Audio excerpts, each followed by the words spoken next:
दोस्तों, आप लोगों का स्वागत है हमारे YouTube चैनल में। रामकृष्ण परमहंस, क्या आप जानते हैं इन्हें? क्या कभी सुन रखा है इनके बारे में? तो चलिए जानते हैं रामकृष्ण परमहंस के बारे में। रामकृष्ण परमहंस का मानना था कि भगवान का दर्शन किया जा सकता है। भगवान का दर्शन करने के लिए वो आध्यात्मिक चेतना की तरक्की पर जोर देते थे। आध्यात्मिक चेतना भगवान तक पहुंचने के लिए वह धर्म को साधना मात्र समझते थे। रामकृष्ण परमहंस एक उच्च कोटि के दार्शनिक तथा आत्मज्ञानी पुरुष थे। उनके जीते जी ही लोग उन्हें भगवान की तरह पूजते थे। स्वामी रामकृष्ण परमहंस का कहना था कि भगवान को प्राप्त करना मोक्ष से नहीं बल्कि कर्म से संभव है।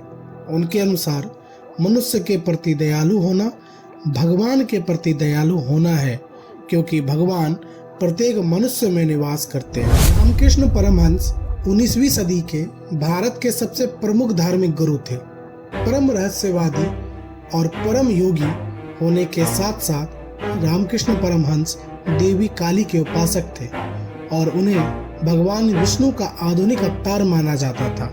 हालांकि उन्होंने स्वयं कभी ऐसा कोई दावा नहीं किया था। उनका मानना था कि प्रत्येक पुरुष और महिला पवित्र हैं।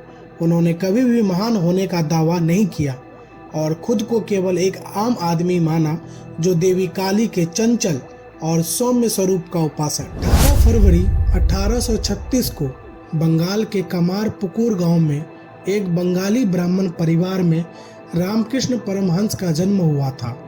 उनका नाम गदाधर चट्टोपाध्याय रखा गया। गदाधर नाम के पीछे भी एक अलौकिक कहानी बताई जाती है।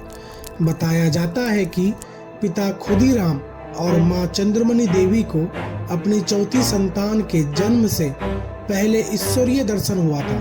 पिता को सपना आया था कि भगवान गदाधर उनके पुत्र के रूप में जन्म लेंगे। इसके बाद एक दिन माँ चंद्रमणि देवी को एक शिव मंदिर में पूजा करने के दौरान उनके गर्भ में एक दिव्य प्रकाश के प्रवेश करने का अनुभव हुआ। भगवान गदाधर के सपने में आने के कारण बालक का नाम गदाधर पड़ गया। रामकृष्ण अपने माता पिता की सबसे छोटी संतान थे।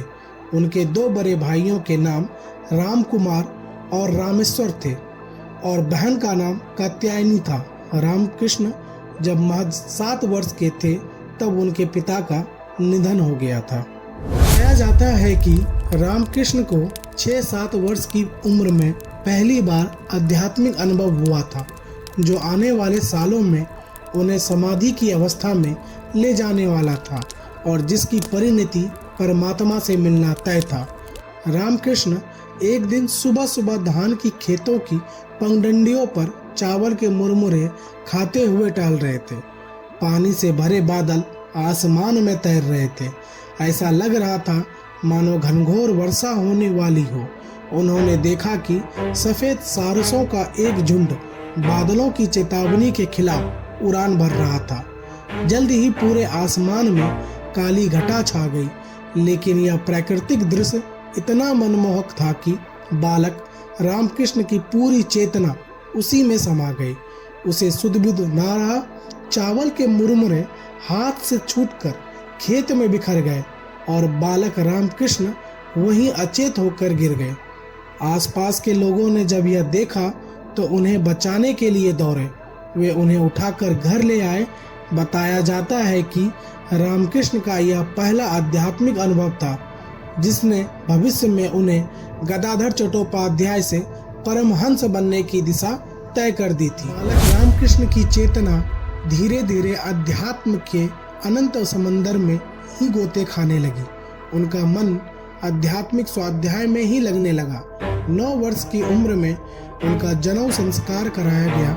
इसके बाद वह वैदिक परंपरा के अनुसार धार्मिक अनुष्ठान और पूजा पाठ करने और कराने के योग्य हो गए थे। स्वामी रामकृष्ण ईश्वर पर अटूट श्रद्धा रखते थे।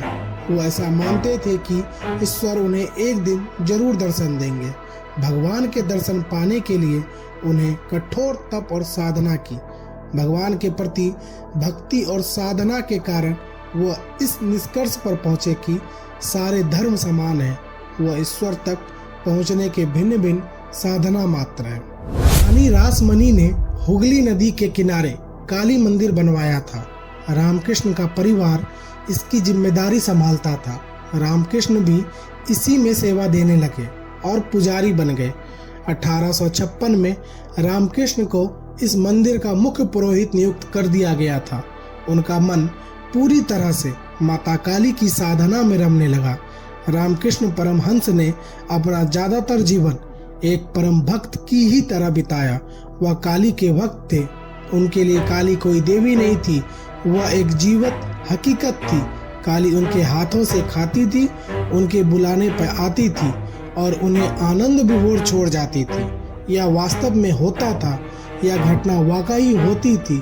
उनको कोई मति भ्रम नहीं था, वह वाकई काली को खाना खिलाते थे। एक दिन की बात है, मंदिर के कमेटी के पास शिकायत आई कि वह फूल को सूंघकर माता काली को चढ़ाते हैं और प्रसाद को पहले चखते हैं फिर चढ़ाते हैं, और यह शिकायत बढ़ती ही चली गई। रामकृष्ण जी को बुलाया गया और जब उनसे यह सवाल किया गया कि वह ऐसा क्यों करते हैं, तो उनका जवाब सुनकर लोग हैरान हो जाते हैं और यह समझने लग जाते हैं कि वह पागल हो चुके हैं। माता काली की साधना के उन दिनों में अफवाह फैल गई कि रामकृष्ण का मानसिक संतुलन बिगड़ गया है।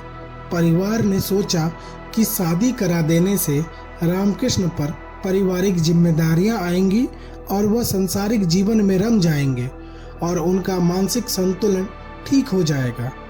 1859 में करीब 5-6 वर्ष की शारदा मणि मुखोपाध्याय से 23 वर्षीय रामकृष्ण की शादी करा दी गई।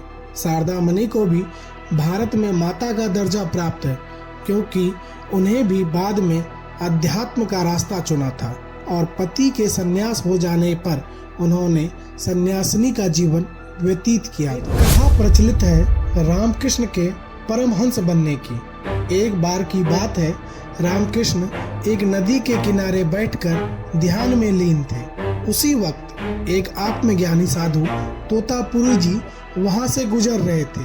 उनकी नज़र रामकृष्ण पर पड़ी और उन्होंने रामकृष्ण में मौजूदा क्षमताओं और संभावनाओं को जान लिया।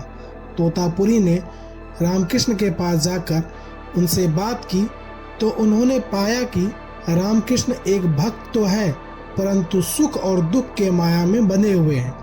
इसीलिए उन्होंने रामकृष्ण को समझाने का प्रयत्न किया कि आपके भीतर परम ज्ञान को प्राप्त करने की संभावनाएं हैं। आप क्यों सिर्फ भक्ति में ही हमेशा लीन रहते हैं। परंतु रामकृष्ण के भीतर माँ काली के प्रति इतनी गहरी श्रद्धा थी कि वो तोतापुरी की कोई भी बात सुनने को तैयार नहीं थे। वो बस माँ काली के ही ध्यान में लीन रहना चाहते थे। वो एक बच्चे की तरह थे जो बस अपनी माँ को ही चाहते थे और माँ को ही मानते थे। उन्हें तोतापुरी की परम ज्ञान वाली बात से कोई मतलब नहीं था, परंतु भीतर ही भीतर उन्हें सुख और दुख के माया से मुक्त होने की जबरदस्त इच्छा थी। इसीलिए वो तोतापुरी से और ज़्यादा बात भी करना चाह रहे थे।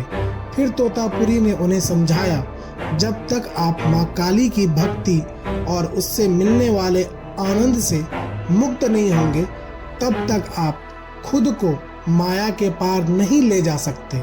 अगली बार जब माँ काली के ध्यान में लीन होंगे और माँ काली आपके सामने प्रकट होगी, तो तलवार से उनके 2 टुकड़े कर दीजिएगा। इस पर रामकृष्ण ने कहा, लेकिन मैं तलवार कहाँ से लाऊंगा? तो तोतापुरी ने कहा, अगर आप माँ काली को ला सकते हैं तो तलवार भी ला सकते हैं। रामकृष्ण इस बात से राजी हो गए। अगली बार जब माँ काली उनके सम्मुख आई तो उनका सुध-बुध खो गया और वह फिर आनंद में विभोर हो गए। उनके आंखों से प्रसन्नता के आंसू बह रहे थे। तोतापुरी से हुई बातचीत का उन्हें कोई बोध ना रहा। जब रामकृष्ण की चेतना से माँ काली चली गई तो तोतापुरी ने उनसे कहा, अगली बार जब आप माँ काली के ध्यान में जाएंगे तो मैं आपके वापस चेतना में लाने के लिए आपके माथे पर एक चीरा लगा दूंगा।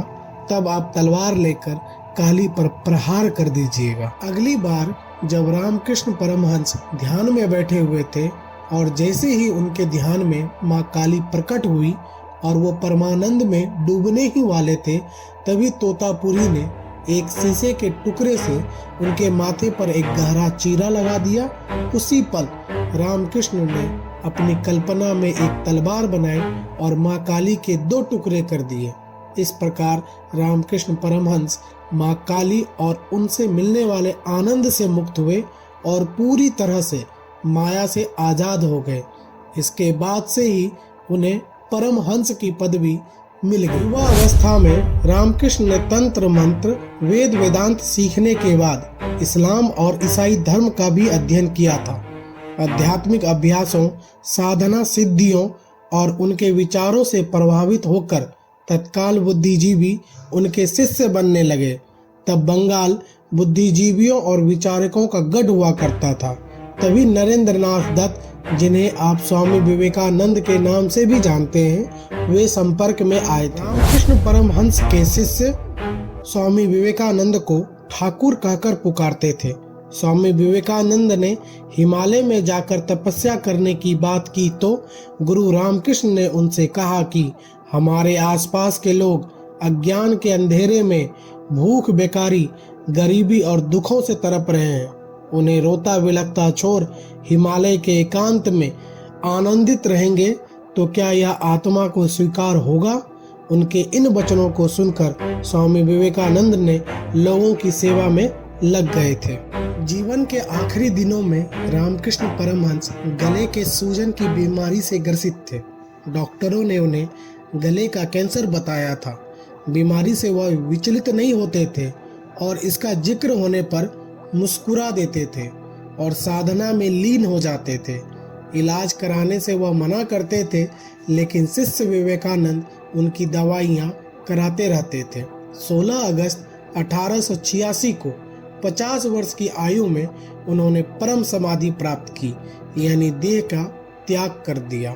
रामकृष्ण परमहंस अपने छोटे छोटे उदाहरणों और कहानियों से अपनी बात समझाते थे।